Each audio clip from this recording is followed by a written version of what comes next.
The month was May 2022. The number one song in America was Wait For You by Future featuring Drake and Thames.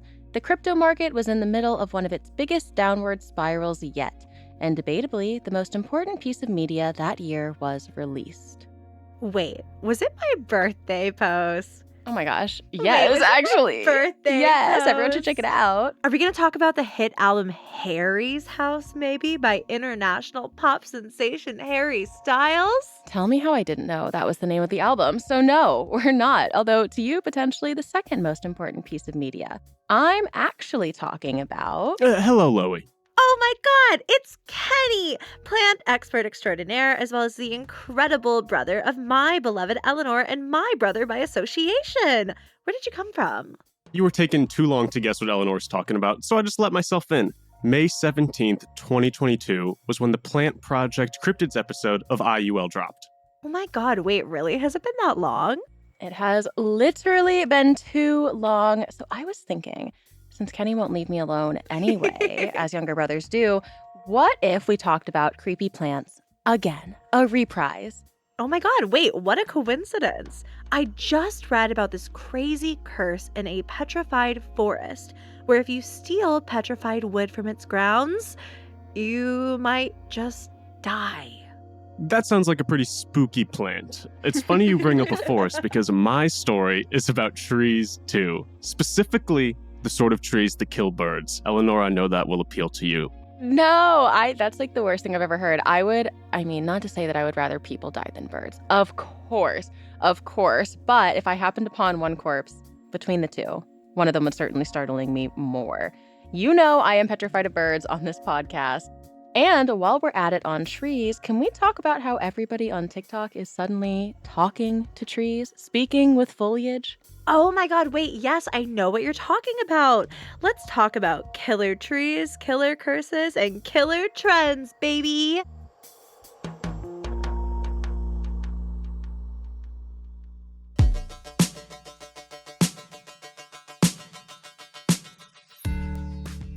Welcome to Internet Urban Legends, a Spotify original from Parcast. I'm Loey, your friendly neighborhood true believer who can't keep a plant alive and should not be trusted with foliage. Hey, I have a whole little citrus grove in my front yard, though. So exactly, and that's impressive stuff. I am Eleanor. Normally I would lie and say I was a successful plant mom, but we do have someone on the pod today who can disprove that fact with a watering schedule of his very own. Together, we are the Gruesome Twosome, and this is Internet Urban Legends, where we dive deep into the darkest corners of the internet.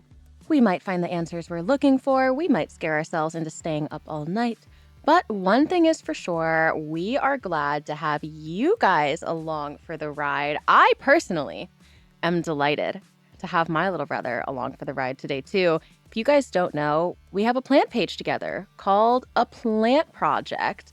Kenny, between the two of us, who has the green thumb? It is me. I have two of them and she has none. You could have lied. It's my podcast, bestie. You actually just could have lied. I'm the guest. I gotta hype myself up.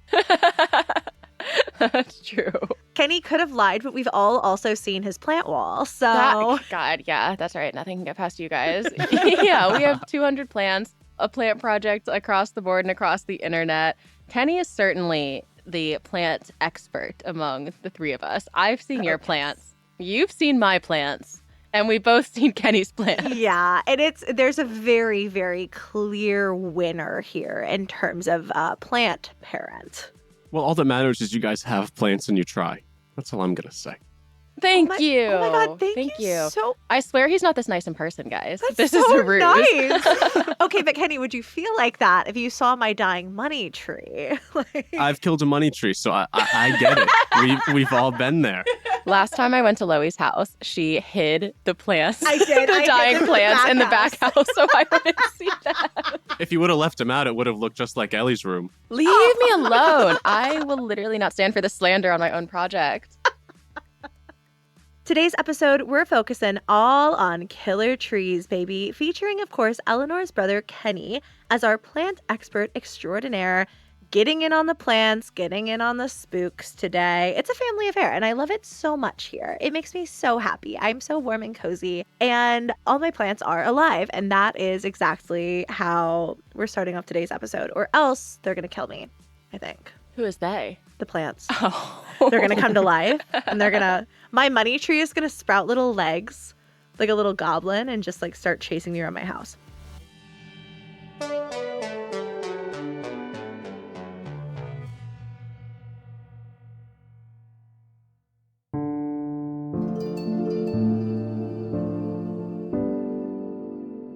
Let's start off today's episode by talking about the curse of Escalante Petrified Forest State Park. This park is located on the native land of the Ute, as well as the southern Paiute in Utah, who called this region the land of the sleeping rainbow. The forest here is filled with petrified trees. And for those who don't know, trees don't get petrified when they get a little spooked like yours truly. No, petrification is a process that starts when organic matter dies, like, say, big trees. They'll get buried by something like ash from a volcanic eruption, which blocks their oxygen supply, which then stops decomposition. Over the next thousands of years, the minerals and ash sort of mix together, and the organic matter turns to stone. Every piece of petrified wood looks different, but at Escalante, it's not uncommon to see stony wood with many shades of red, orange, yellow, green, blue, pink, and purple, all the colors of the rainbow, actually. It's quite beautiful, so it's easy to understand why they call it the land of the sleeping rainbow. If you visit the small visitor center at the front of the park, you won't learn much here that you wouldn't have already learned from the trail guide. Except, strangely, there is a massive collection of petrified wood pieces that people had stolen and then returned to the park, along with hundreds of letters of apology, because legend has it that theft of petrified wood will bestow a curse upon you. A curse! Dun, dun, dun. Okay, first of all, when you Google the park, you'll see that it looks gorgeous. And second of all, we aren't kidding about the curse. They straight up mention it in the official Escalante Park brochure. Quote, visitors who remove petrified wood are breaking the law. They may also be taking an additional risk. Some say stolen wood is cursed by ancient spirits and brings nothing but bad luck. And I found this quote from the park manager on another website who said that those letters you were talking about arrive, quote, about a half dozen to a dozen times a year. They're sending it back, trying to get rid of the curse. Now, for those of you listening out there who have forgotten, today on the show we have my little brother lurking around somewhere, the plant extraordinaire. I want you, Kenny, to take a look at this letter that I found. First of all, I'd like the record show that I'm not a big lurker. I don't really like to give that energy. Oh, lies. Are you kidding me? You are such a lurker. What? How? I announce my presence in every room I enter. I say hello. Yeah, but you're a quiet stepper. Okay. I'll give you that. Okay. Well, anyway, so this letter that Ellie is showing me right now is attached to a piece of petrified wood and says, quote, I picked up this small piece of wood when I visited last year. I thought the warnings were phony. Since that time, I have had multiple accidents. The letter goes on to describe a series of accidents and injuries, including a broken collarbone, 3 broken ribs, a broken foot, a fire in his motorhome, and the engine in his car went south shortly after the warranty expired. I'm a true believer, the writer concluded. Please take this back. Bestie's had a bad couple months. Sounds like that piece of wood might have really messed this guy up. Yeah.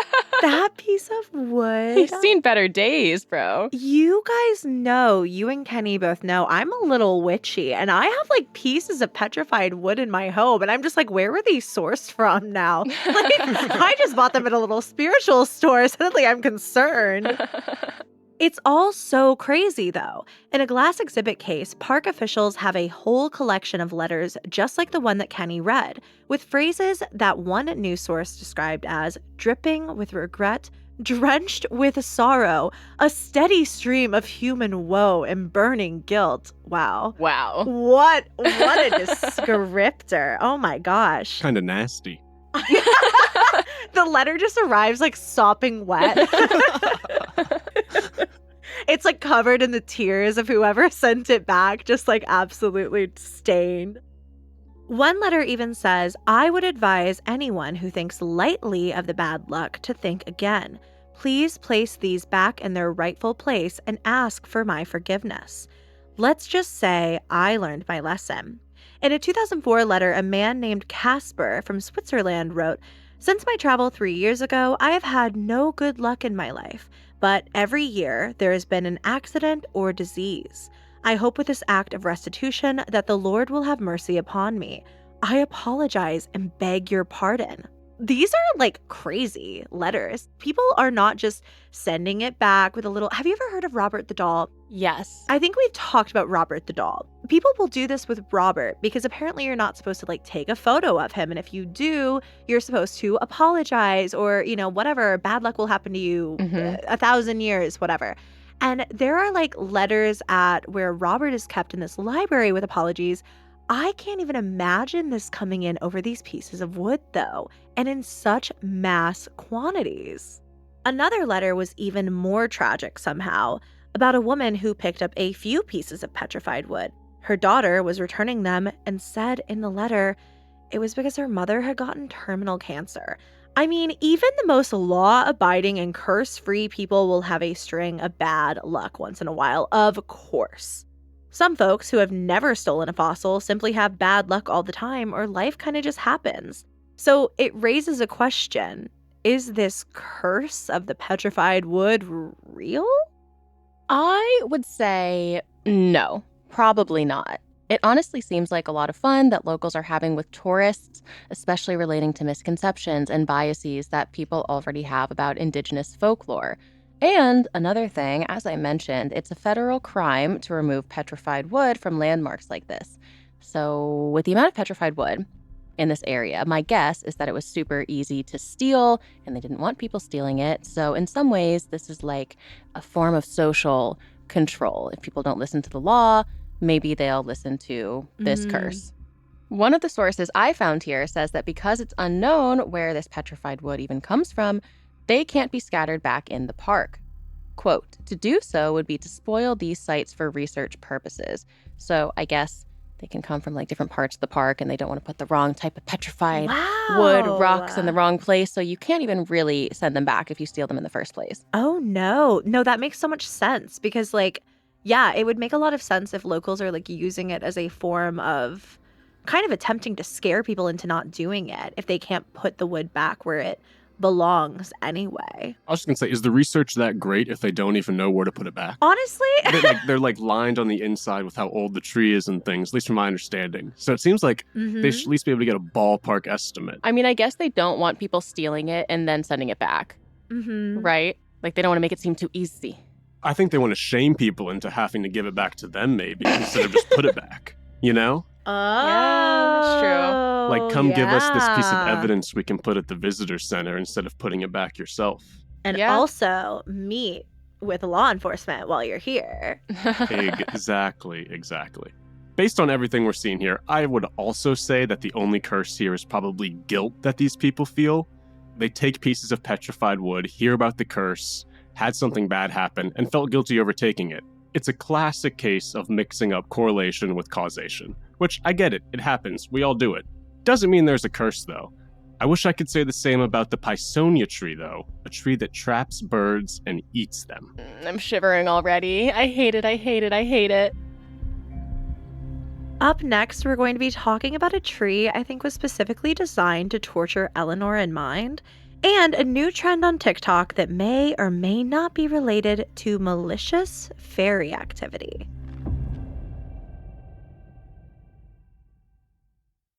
"60 years after the release of their first studio album, the Beatles fan base has never been greater or more curious. Hi, it's Carter. Right now on Conspiracy Theories, dive into the magical mystery surrounding the Fab Four in a 3-part special called Beatlemania. Sex, drugs, death, and more death. The history of the Beatles and their Fab fandom is rife with conjecture, and we're taking on the hits. Was Paul replaced by a lookalike? Did Yoko incite the band's demise? And are there really any hidden messages in their lyrics?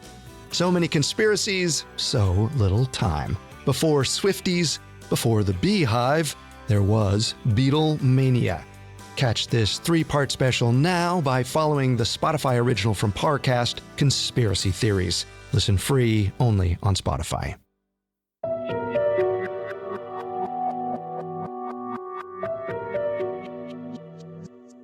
So, to recap, we just talked about a petrified forest that may or may not be cursing anybody visiting with terrible, horrible, no good, very bad luck. People often point to the letters sent to the forest as proof of this curse, but while I am always a firm believer, Kenny and Eleanor today have convinced me that this curse most likely is not real, and after all, there's really no proof behind it. It's more just a bit of local folklore meant to scare off tourists. My verdict on the petrified forest curse, probably not real. Who am I, actually? I have no idea. Identity crisis. Literally identity crisis this deep into season 2. But I don't know. There's nothing behind it. But Kenny, plant expert extraordinaire, what is this about a bird-eating tree? Oh boy, today I got something for you guys. I want to introduce the two of you to the Pisonia tree. I know this is a show about urban legends, but Ellie, Loey, this tree is actually real. It's not digital. It's not rumors. It is real, and it is the stuff of nightmares. First, a little context. Many, many plants across the world depend on birds and insects for seed dispersal.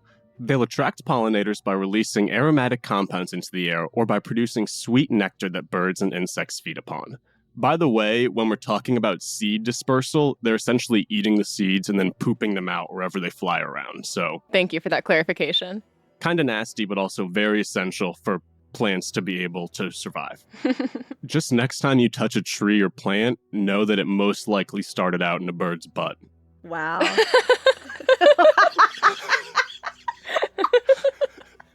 Thanks. You're welcome. You're welcome. You're such a little brother. Literally. Oh my gosh. It's the best kind of brother to be. I don't know what's so wrong with it. Endless memes and laughs. There's nothing better. Well, like all those plants, the Pisonia tree is no different. It's found in tropical habitats across the Caribbean and Indo-Pacific. These trees produce long seeds covered with a thick mucus and tiny hooks that can stick to almost anything that brushes up against them. Ew. Ew. Ew. Thick mucus? Nasty. No, a thick It's kind of crazy we don't have a different word for human mucus versus whatever this mucus is. Right? I really would like a distinction between the two. I'd rather consider that sap, something nature Oh, you're so made. right. You know what I mean? Not mucus. Yeah. Not You should lobby mucus. for the sap change, I think, because I'm here for it from both of you guys. Mucus is a nasty word. It's like moist. Not good. Mhm. I can take moist. I don't like mucus. Mucus is worse. Yeah, definitely really conjures up an image in the head. Ugh. The Pisonia tree flowers twice a year, and the timing of these events coincide through years of evolution with heavy seabird traffic to the islands. Bird flies away, and after a while, the seeds fall off, preferably when the birds reach another island. Pretty foolproof system. At least that's how it's supposed to be, right? Because I think somewhere along the Pisonia's evolutionary history, something went horribly, terribly wrong. These birds use the Pisonia to nest, but when the young ones hatch, the result is often tragic. The young birds get entangled in these sticky, mucousy seed bunches, then fall down and eventually die of starvation or become food for scavengers. A horrifying death, to be That's honest. Awful. At other times, the older birds will die in the trees, their mummified corpses hanging from the branches like Christmas tree ornaments. I had such a hard time getting through that sentence. That's how one source describes it. The hair on my entire body, every single one, is standing at attention right now. This has also caused a devastating effect on the bird population. There was a study on seabird populations on Cousin Island, which is one of the places the Pisonia tree can be found, that said the Pisonia tree killed a quarter of white tern birds and nearly 1/10 of tropical shearwater birds through this fatal seed entanglement. So these plants are mass murderers, babes. Like, this is not just one freak Wow. accident. These plants are killers. Like, actually killers. That is insane. When you said that something went quite wrong along the evolutionary history, I was like, okay, yes, it'll be freaky. A couple birds will die. That is crazy. A quarter? The ornaments.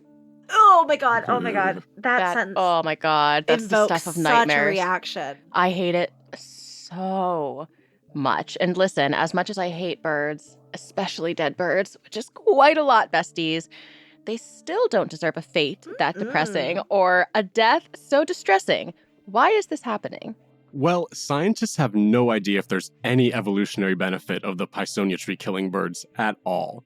One hypothesis was that the trees get increased nutrients from the bird corpses decomposing, which is disgusting, but makes sense. But an ecologist at the University of Victoria couldn't find any evidence that said the seeds were sprouting any better. In fact, the tree got way more fertilizer from the birds' droppings and from any eggs that fell, meaning that birds were worth far more to the tree alive than dead. So, much like the trees themselves, everyone is stumped about why this is happening. As one piece put it, the Pisonia appears to be killing these poor birds for the heck of it. Maybe just to terrorize you, Ellie. I think it's a personal attack. I cannot stop thinking about the sentence Christmas tree ornaments in reference to bird bodies. Just hanging by mucus. Yeah, Oh my mucus-covered God, bird this is corpses. awful. Like, no. This is your personal hell, Eleanor, but this is hell. Actually, we are in hell. Literally. These poor birds. I wish that I could talk to the tree. Honestly, let me go throw some hands, actually. Let me at him. Well, Loey, speaking of talking to trees, I'm sure you've noticed that there was a huge trend on TikTok for a while. And I'm sure you noticed because I you sure find did. every deep, dark, strange corner of the internet. You know the videos. It's somebody with a soft voice and a big smile. And they look into camera and say something like, "I bet my tree will touch me if I ask it nicely." These are tree talking TikToks. This is literally exactly what it sounds like. There are thousands of these videos, and as somebody who loves plants, I wanted to figure out, like, is this real? Is there anything to this? Can plants hear me? Can they touch me back? Also, why is this such a big thing right now? It all started, like most TikToks do, with an audacious claim. Every good TikTok starts with just a bold claim, whether it be the truth or a lie. So TikToker Bria Music created a video and captioned it with the claim, "The tree in my yard can talk and move." In her video, she walks up to the tree in question and says, "If you can hear me, touch my shoulder." Then a branch moves up, seemingly on its own, and grazes its leaves against her shoulder. After the branch settles back down, she asks the tree to touch her shoulder again, and once again, the branch raises up and brushes her shoulder. This video went crazy viral. I don't know if you've seen it. I don't know if you've seen it, Kenny, but if you haven't, you have for sure seen one of the other thousands of tree talk TikToks where people talk to trees, houseplants, and other foliage to see if they respond. First off, I have not seen the exact TikTok that you are describing, but I have seen TikToks where people will like show off that their tree will touch them if they ask, or like moves in strange ways when they ask for like a sign or something like that. I included it in one of my infamous like scary side of TikTok videos, but it never fully made sense to me. I've always heard of those experiments where they will have plants listen to music all day and basically see if they grow any differently, or test plants that receive an "I love you, good morning, baby" every single morning versus plants who are talked down to and seen like the growth difference. So I truly believe there's like, I don't know, I just don't think we know literally anything. So I was kind of here for it, my little witchy self, with talking to plants. But then one very, very famous person on TikTok actually had a little tree talk TikTok of her own, that being Lizzo. Lizzo asked in a video that her plant on her patio touch her hand. And it does, but to be fair, that might just be Lizzo showing off that she has crazy wizard powers. I know she's a witch. I know. Witch recognizes witch. Honestly, us hot girls, we're all a little witchy. But in any case, speaking to plants is nothing new, so this isn't super surprising to me. There have been many studies on whether talking to plants helps them grow. The results have been mixed. Like there's this one study from 2009 where it was found that tomato plants grew 2 inches taller when spoken to by a female voice rather than a male voice. Sorry, Kenny. And there was this old episode of Mythbusters where music was played for plants, and they grew better than those who weren't around any sound being played. Fun fact, the plants that grew the most were the ones that listened to intense death metal. Go off, I suppose. But Kenny, our plant expert extraordinaire, what do you think of the tree talk TikTok theories? Well, those are both really interesting, especially because there's evidence that plants can respond to sound stimuli too. Back in 2019, scientists found that playing the sound of munching caterpillars made plants produce chemicals that would keep the insects away from eating their leaves. And there was another study that said that plants that were exposed to the sound of buzzing bees produced more sugar in their nectar. When I hear about something like the tree talk TikToks, it makes me think that there's at least a little science that someone could use to back up the claim that plants can communicate. I don't know necessarily if there's much benefit to listening to Lizzo if you're a tree, but there definitely is some truth to the fact that plants can hear you, I think. So scientists were trying to figure out, how is this plant doing this? Because the plant doesn't have to be touching it, nothing like that. This plant will mimic not only real plants, but fake plants. So it's not like organic matter that it's getting. So the only thing people can to make a long story very short, people think it can see. People think the plant can see, that it's seeing this other plant and it's mimicking the fake plant, not realizing that it's a fake plant because there's no organic matter for this plant to play mimicry. What is going on? So all to say, you're right. I think we don't know what they can sense. And now I'm a little scared getting changed in front of my dead plants and also being around them because they definitely know that I killed them. Oh my God. Isn't that weird? That is maybe the scariest thing I've ever heard in my entire life. That's insane. Mm-hmm. Kenny's home alone with the plants right now. Dun, dun, dun. They're coming to life, baby. I have Kawhi to protect me. He will eat as many as possible before they get to me. His time to shine. Exactly. He's been waiting for this moment. It is good to know that there is some science that supports the idea that plants can, in fact, communicate. Because, to be honest, the videos are probably a hoax or coincidence or even wind. Except for the one where the guy asks the plant to talk and the plant just slaps him. That one is 100% real, obviously. Plant said, "Shut up." Shut up, sir. But let's just say, for the sake of argument, that the tree talk TikToks are all real. Should we speak to trees? According to anti-tree talk TikToker April Edwards, hell no. In a now viral video, April, whose content is all about old Appalachian mountain folklore, says we absolutely should not talk to trees. She says, quote, "That's not the tree. That's the fae. And you don't want to mess with the fae." And to be clear, she's referring to fairies by their more traditional name, the fae. So apparently, the way that the tree trend is worded, the whole "hi tree, please touch me" shtick, that means you are asking a fairy for a favor and then thanking them for complying. This then puts you in their debt. And according to April, you do not want to be in a fairy's debt. She describes the fae as, quote, "meddlesome, dangerous, and certainly very tricky." Fairies? Really? Yeah, fairies, man. You're on IUL. Welcome. Yeah, welcome indeed. Honestly, Tinkerbell always kind of freaked me out when I was a kid, so I would not be messing around with fairies at all. If they're even real, they're no joke. Here's a short list of crazy things it is rumored that fairies can do, according to old folklore. Every 7 years, the fairy queen pays a fee to the devil. This debt is always a human soul. Fairies drown sailors, and then keep the sailors' souls in pots. Fairies even steal people's spouses on the day of their wedding. That's pretty bad stuff from the fairies. Petty. How are they stealing them? Petty. It has to take 1,000 fairies to lift up a person. Folklore. I love that your brain didn't go to like trickery, like them turning into a human. You were just like, the fairies have to physically No, it's what I steal thought them from too, the though. I venue. imagine thousands of tiny little fairies just on every single end of a man, like lifting him by the tucks. It's like that scene in the Simpsons movie when all the animals come in and change Homer out of his nasty Yes. clothes and they're just like Exactly. dragging him around. It's just that with a bunch of Tinkerbells.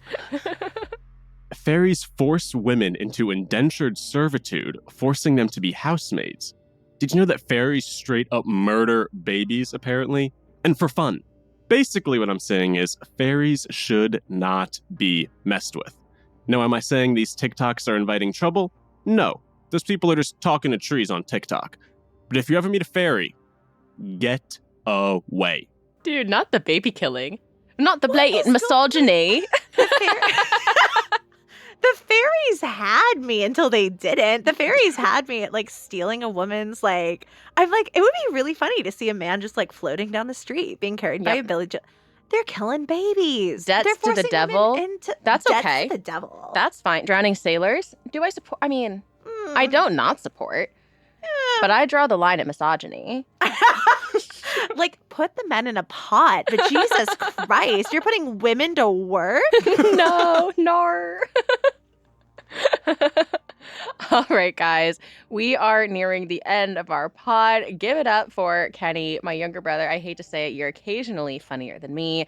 Plant expert. Apparently now a fairy expert as well. I dabble. This is Real Talk on the Tree Talk TikTok, walking the fairy TikTok walk and talking the TikTok tree talk. You amaze me. Thank you. Yeah, God damn. That's good stuff. To circle back around to what we talked about at the start of the episode, do we all kind of sitting here at the end think that the petrified tree forest has any validity to the curse whatsoever? I feel like No. even I, as your local believer, just don't think it could be true.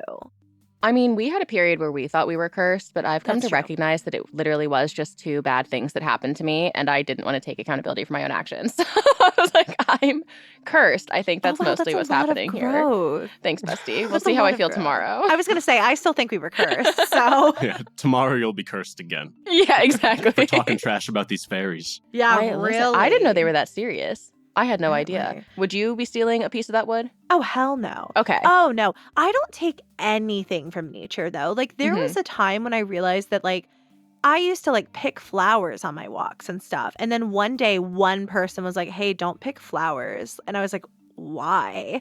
And they were like, because they're living outside and then you bring them inside and they're no longer alive and they could be contributing to the wildlife and you could be endangering them. Like, imagine Girl, if you picked all the flowers. I never did it again. I'm You just don't understand. imagining I you didn't do it like again. picking a dandelion. I was. And this picking a lady single is just dandelion. like, you are collecting weeds. I have no doubt. Please. But that is true. Like we obviously at No. Plant Project promote maintaining an ecosystem. Don't take anything from nature, but even the curse. Like Kenny, you are even more of a skeptic than I am. Are you taking a piece of wood? Ecosystem aside, it's not an environmental thing. Curse alone. Are you like sure enough that it's not real that you'd be snatching one for yourself? 100%. Those things are awesome looking, and those people were definitely just unlucky. Like, at the end of the day, I don't know, bad stuff happens to people all the time. I don't think taking this Okay, piece of fair enough. petrified wood from Arizona is why, like, that dude broke all of his bones. Probably just a klutz. Probably just a klutz. Honest to God, if you have some kind of like weird, listen, as a highly spiritual person, I'll say this. I'll talk about a little curse.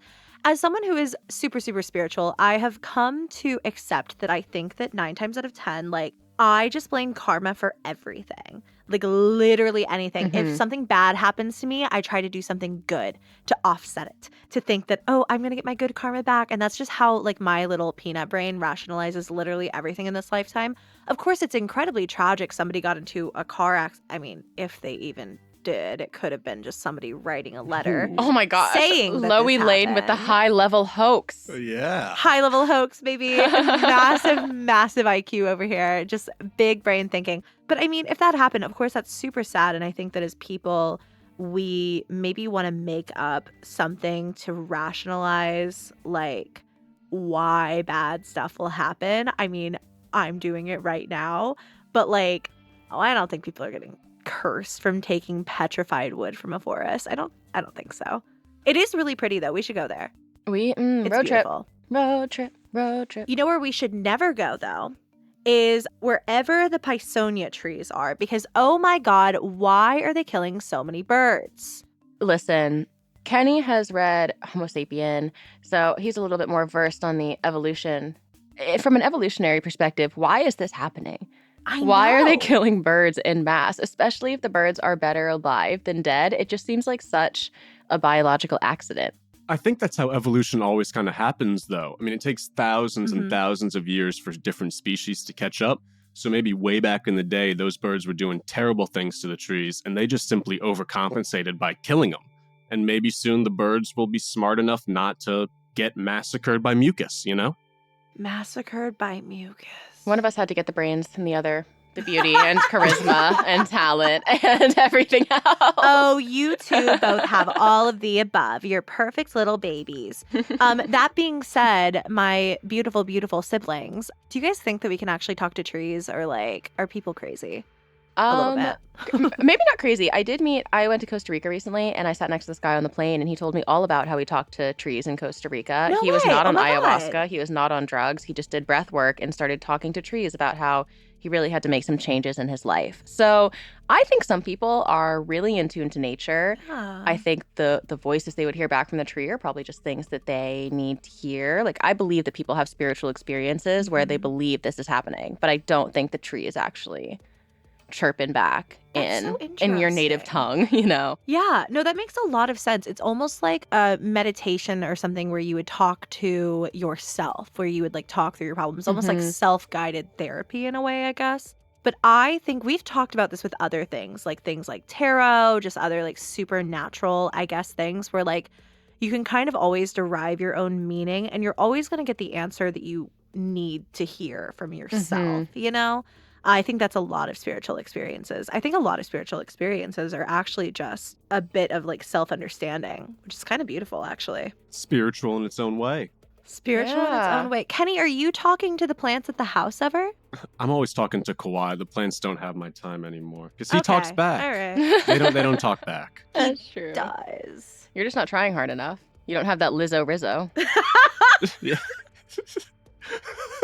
Maybe if I looked like Lizzo, they would listen to me. But I've No, read you could never slay. You could never slay like that. I could get thick like that. I'm already. Oh my God. I don't know if I want to, but I could. Yeah, please. Literally, please. One meal a day, and you're on the floor whining about your stomach. Stop. The girls are fighting. Kenny said, actually, the plants don't respect my skinny ass, and that's why they're not talking back. And I think you're probably right. I'm just so frail, they don't even see it. There's no point. Oh, not the body shaming via plant. I'll kick their butts for you guys. Thank you. It sounds like you already were if you were hiding them from Ellie. I was. I was torturing them in the back house. They really didn't do anything to deserve it, though. We want to know what you guys thought about today's episode. Do you think the curses are real? Are the fae real?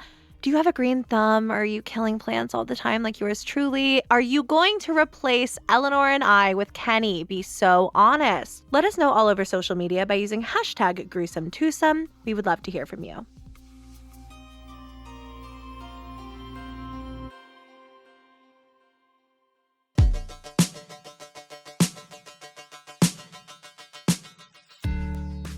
Thank you all so much for listening. We are once again your hosts, Loey and Eleanor, also known as the Gruesome Twosome, and we have loved this deep dive into the world of internet urban legends with all of you.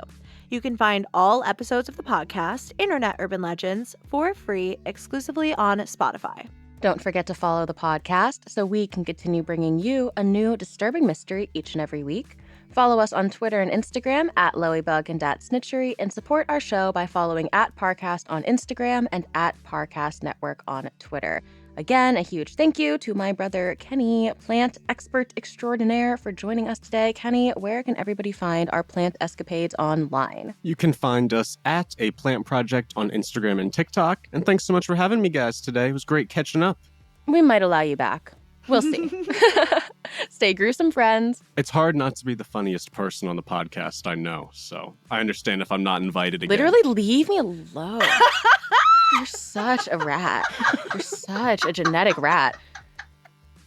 Internet Urban Legends is a Spotify original from Parcast. It is executive produced by Max Cutler from Parcast, /management, and Ed Simpson, Fanny Baudry, and Leah Sutherland from Wheelhouse DNA. Sound design by Ron Shapiro, with associate sound design by Jamie Ryan. It is produced by Jonathan Ratliff, Gemma Waters, John Cohen, Kristen Acevedo, and Chelsea Parker, and is associate produced by Gitu Meira and Tracy Levy. Research and script writing provided by Jed Bookout, And we're your hosts, Loey Lane and Eleanor Barnes. aka The Gruesome Twosome.